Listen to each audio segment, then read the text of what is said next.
Doctor महिला आत्महत्या प्रकरण।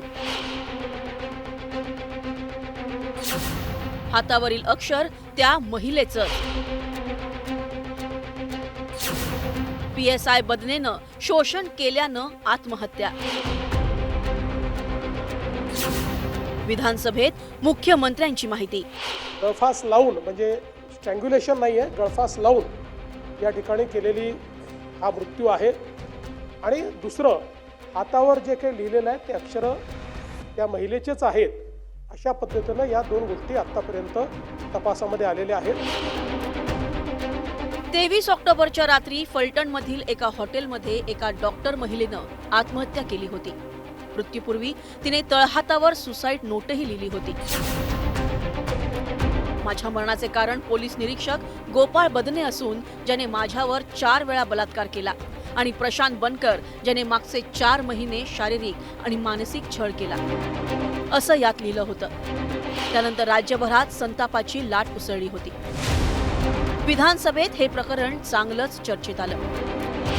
भाजपचे मुंबई अध्यक्ष अमित साटम यांनी या प्रकरणी प्रश्न उपस्थित केले। त्यावर मुख्यमंत्र्यांनी महत्त्वाची माहिती दिली आहे।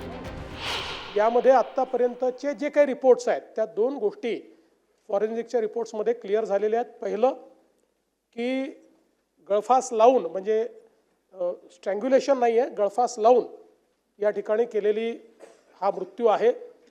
आणि दुसरं, हातावर जे काही लिहिलेलं आहे ते अक्षरं त्या महिलेचेच आहेत अशा पद्धतीनं या दोन गोष्टी आतापर्यंत तपासामध्ये आलेल्या आहेत। अजून हा तपास आपण कन्क्लूड केलेला नाही। आता याची चार्जशीट लवकरच दाखल होईल। डॉक्टर महिलेनं आत्महत्या का केली याचं कारणही मुख्यमंत्र्यांनी यावेळी सांगितलं। तर मुळामध्ये या सगळ्या केसमध्ये हे जे पोलीस अधिकारी बदने आहेत, या बदनेंचं एक प्रकारे जी काही आता आपल्याकडे माहिती आलेली आहे, चॅट्स आलेले आहेत, त्या सगळ्या ह्याच्यात तिची फसवणूक करून आणि शारीरिक शोषण केल्याचं आपल्याला लक्षात येत आहे बदनेंनी। आणि त्यातनं मग म्हणजे लग्नाचं आमिष दाखवणं वगैरे अशा सगळ्या गोष्टी झालेल्या त्यात लक्षात येतात। फॉरेन्सिक अहवालातून अनेक गोष्टी उघड झाल्या तरी हा तपास अजून संपलेला नाही।